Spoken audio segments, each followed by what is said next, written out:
हाग्रामा महिलारि बिथांनि खोथाफ्रा गासैबो नंखाय।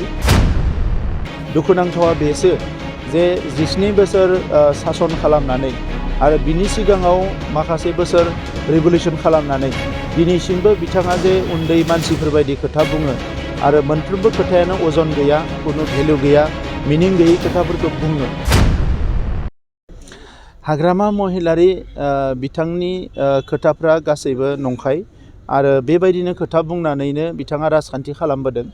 दुखुनांथावा बेसो जे 17 बोसोर सासन खालामनानै आरो बिनि सिगाङाव माखासे बोसोर रिभलिउसन खालामनानै दिनैसिमबो बिथाङा जे उन्दै मानसिफोरबायदि खोथा बुङो आरो मोनफ्रोमबो खोथायानो अजन गैया, कुनु भेलु गैया, मिनिं गैयै खोथाफोरखौ बुङो। बेयो जोबोद दुखुनांथाव। बिथाङा दिनै गावनि दोलोखौ हमथानानै लाखिनो हायाखै, रायजो राजाखौ हमथाना लाखिनो हायाखै आरो गावनि दोलोनि दैदेनगिरिफोरखौनो गावजों बिथाङा मोजां सोमोन्दो लानानै सामलायलायनो हायाखै। दा बिनि थाखायनो साफा साफा ओंखारलांगासिनो दङ आरो गावनि दोलोनि मानसिफोरखौ ओंखारलांनाय नुनानै बिथांनि जि साननाय हनायनि बेले बेजे जानायाव बिथाङा जानला मोनला खोथाफोरखौ बुंदों।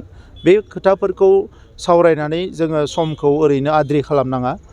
बेवहाय बर' माहारिजों लोगोसे गासै जोंहा 35 लाख सुबुं अनजिमा दङ। दा बिथांमोननि सोरगिदिं जौगानायनि थाखायसो जों खामानि मावनांगोन।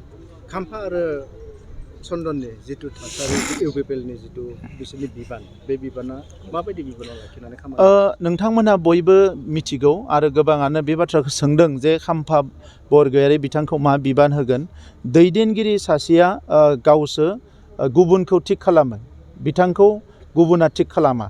दा नंखायनो बिथाङा दैदेनगिरि हिसाबै फैदों, दैदेनगिरि हिसाबै दैदेनगोन।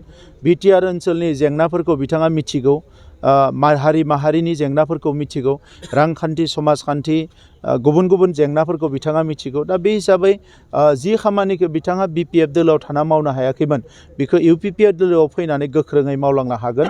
आरो इउपिपिएल दोलोआ अरायबो सासे गोरों सुबुंखौ मान होयो, गोरों सुबुंखौ अराय सम जों हास्थायो आरो गोरों सुबुंफोरनि जि थट्स एन्ड आइडियास, कालेक्टिभ आइडियासफोरखौ लानानै दावगालांनायखौनो जों लुबैयो।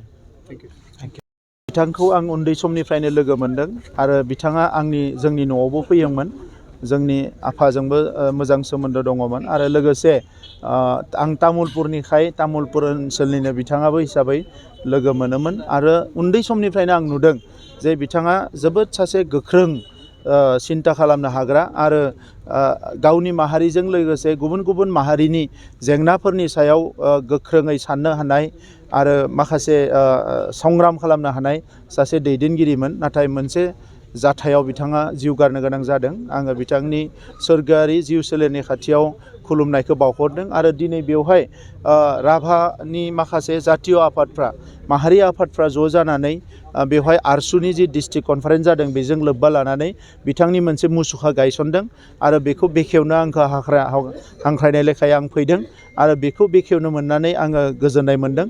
आङो बिथांनि जि थैनाय सान आरो जोनोम सान, बेवहाय बे ओनसोलाव रायजो जानाय राभा माहारिल' नङा, गुबुन गुबुन माहारिनि सुबुंफ्राबो ज' जानानै बिथांखौ सिबिगोन आरो बिथाङा होलांनाय जिखिनि कन्ट्रिबिउसन, जिखिनि बिहोमा आरो बेजों लोगोसे बिथाङा फोरोंलांनाय जिखिनि संग्रामि जि स्पिरिट, रिभलिउसनारि जि स्पिरिट, बेखौ फैबाय थानाय समाव बयबो हारि माहारिया गावबा गावनि हारिखौ फोथांनानै लाखिनो थाखाय बिथांनि थुलुंगाजोंनो आवगायलांनो हागोन, आं बेखौ मिजिंथिदों।